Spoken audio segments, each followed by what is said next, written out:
Well, good morning. Once again, I'm out here before the sunrise. You can still see the stars in the sky. Hopefully I get a nice sunrise this time.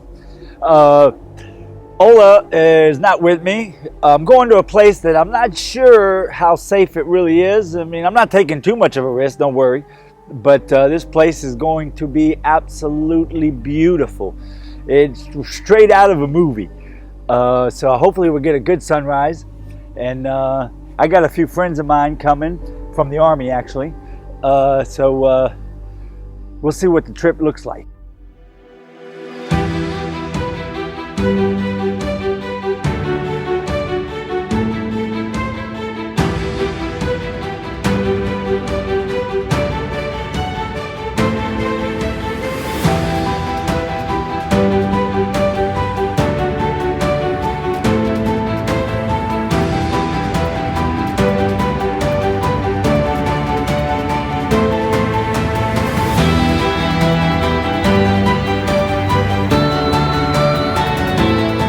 You can see the holes in the mountains.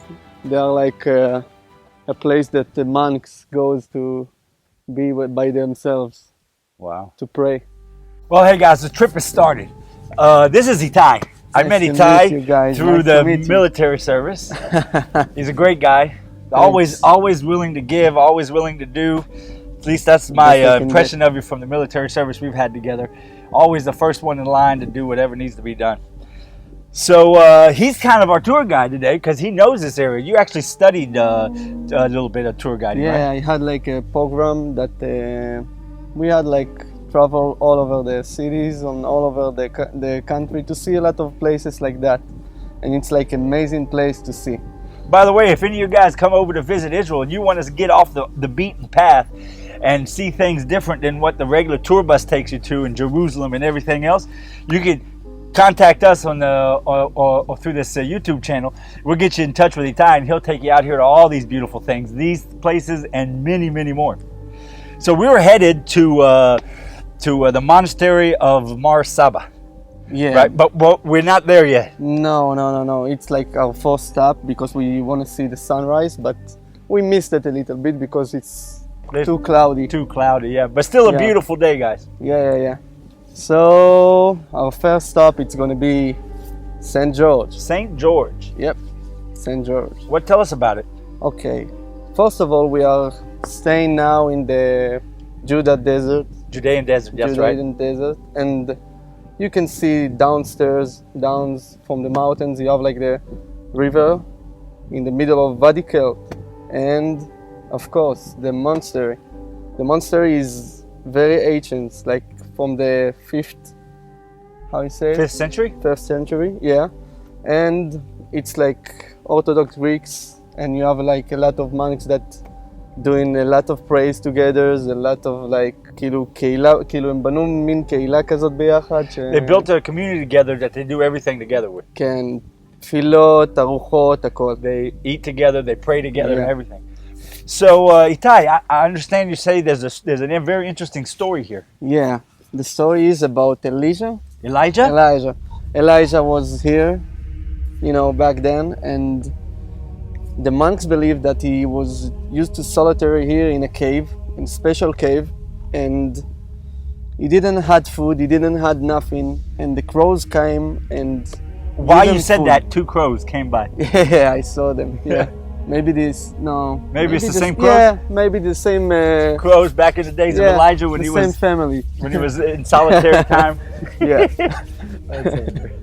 And the monks do their like traditional holiday every year, and they go to the same cave that they believe Elijah was there and feed the crows for like symbolize the same tradition that Elijah get from the crows. They give them back. Wow. Yeah. That's an amazing story. So that's the story of this place. That's why they built this place in the 5th century. Yeah. Well, this really is a beautiful place. Yeah. Even if we didn't get to see the sunrise, I see they have crosses around here. I see crosses all over the place. Yeah. It's something you said. It's something about how it's like a trail. That's how they mark the trail, how to get there. Beautiful, absolutely beautiful. Maybe we'll have a little bit of coffee first. Yeah. And then we'll head over to, It's a good idea. to Marsaba. Well, anyone who knows me knows I love coffee. Like we said, we stop for a cup of coffee and then we'll keep going. Yeah, it's nothing like good coffee. It's called Turkish coffee, but we're not in Turkey. But we like it. Well, Itai, you seem to know a lot about this stuff. You really studied a lot. Yeah. Don't forget, if you guys want a off the beaten path tour, contact us when you come to Israel through the YouTube channel, and we'll get you in contact with Itai. What do you charge? It's like $100,000 or something like that for a 5-minute tour. I'm not revealing my price yet. Oh yeah, you have to call to get your price. So we just came from St. George Monastery, where you just saw, headed towards Marsaba, which is the beautiful monastery you're fixing to see. But both of these valleys, the Kidron Valley and the Valley of King George, St. George, was they both lead right down here to the Dead Sea. And this place right here specifically was actually an interesting building. This was during from 1967, during the Jordanian reign here in this part of the region. This was a restaurant, you said. It was a Jordanian restaurant, and the water, you can see the water. It's far away from here, but like the stairs down here came all the way to the water. So, wow. Yeah, really you can beautiful. see the change. As you can see, you see the old map all over the places from Babel time that you can see. It was like a military service reserve guy that was a little bit bored and like paint all over the walls, as you can see. Some of these are ruined a little bit, but you can see the names of the places, like Nazareth, like Bethlehem, and Capernaum, stuff like that. Wow. Yeah, this is from the biblical times. A reserve soldier on guard here was just bored, so he took upon himself to draw a map of all the biblical times of the mountains during the biblical times with their names. Really, really beautiful. Hey, Ty. Hey. So we finally made it. Yeah. Look at this place. Whew. Absolutely beautiful. It's my favorite place. First of all, the drive here was about 20 minutes through the desert. An amazing drive using satellite navigation because you really don't know exactly how to get here. So this is, once again, one of the places Itai could take you if you come and visit us. I see here there's a road that you can actually, a paved road from the other side. Yeah. Is that from the Arab villages? Yeah. So it's a little dangerous, I'm not maybe? recommended about it. Yeah, it's not recommended to come No, down that way. no. You have to come the way we did through the desert here. 4x4, Yeah. the old way. The old The way, best. 4-wheel drive vehicle. Yeah, so it really is a beautiful place to come and visit.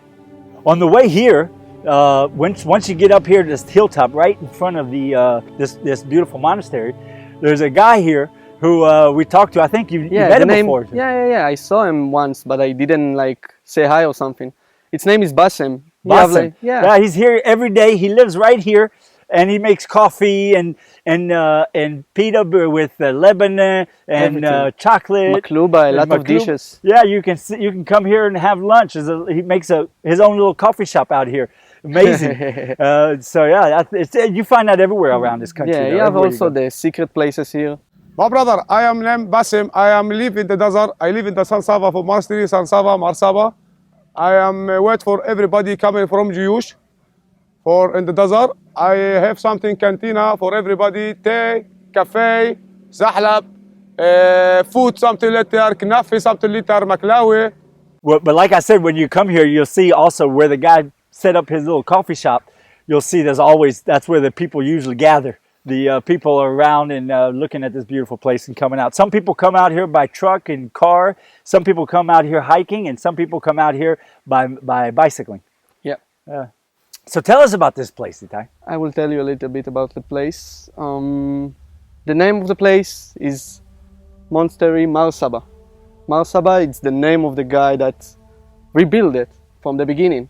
1,500 years ago. If I remember right, it was the year 483 or something like that. Exactly. And I think it's the oldest monastery in the world. Yes, I read it was the oldest monastery in the world that's still, from the day it was made, still inhabited. Yeah, Yes. all the time. And you have like a lot of caves all around the world, all around the area.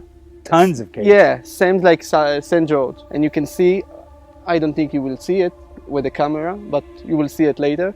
You have like a nice river that's called Kidron. Yeah, which this is the Kidron Valley, right? That goes all the way up to the old city of Jerusalem, to the valley of the Valley of Death. I don't know if you can hear it over the video. I doubt it because we're using personal microphones here. But when you stand here, you can hear the river from the Kidron Valley. You can hear it running. It really is something special. It's the best sound. So Marsaba body still in the place, like they preserved it. Yeah, they preserve it like the Egypt's mummies.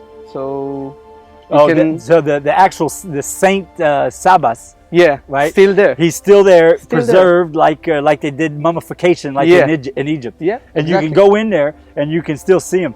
Also, another thing I heard is this monastery is one of the few monasteries left in the world that sticks to tradition, where women aren't even allowed to go in. Not allowed, not at all.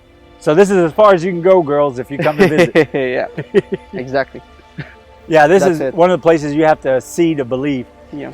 If I remember right, now this isn't. First of all, this whole video isn't, like I said from the beginning, it isn't about biblical times and everything, because this is a very new place. Only 1,500 years old. That's it. For Israel, that's new. But one of the interesting thing is I've in these valleys and around here in Nebi Musa is where they made the movie Rambo. Yeah.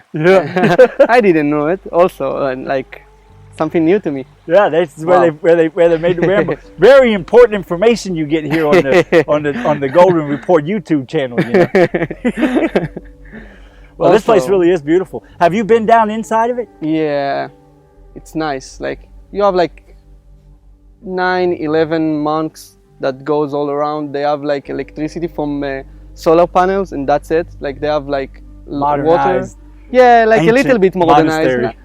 Not exactly modernized, but like a little bit. Yeah, that's nice. How are the people? Are they friendly? Yeah, they are friendly. They are Greek Orthodox. So Greek Orthodox. Yeah, I think most of the places are around here. Yeah, Greek Orthodox. Most of the monks. Yeah.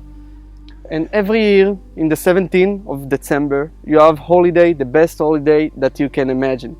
They like take all the caves, all the monastery cave, and they put a lot of candles inside of it, and you can go to the other side and see a lot of lights all over the place. So at nighttime, the whole valley is lit up through the caves with candles. They light it down. It's the best something that you can see in Israel. Wow, that's beautiful. It's unique. We might have to come back here. 17th of December. Well, we missed it this year. Yeah. Give me a call. Give me a call on the 16th of December next year. Next year I will call you. Well, alrighty, Ty. I appreciate it. For sure. Thank you very much. Every time. Yeah. And like I said, once again, this video it's just a beautiful place in Israel. It's not one of the biblical significant places. And one of the most important things is don't forget to join us on thegoldenreport.com. And until next week, God bless.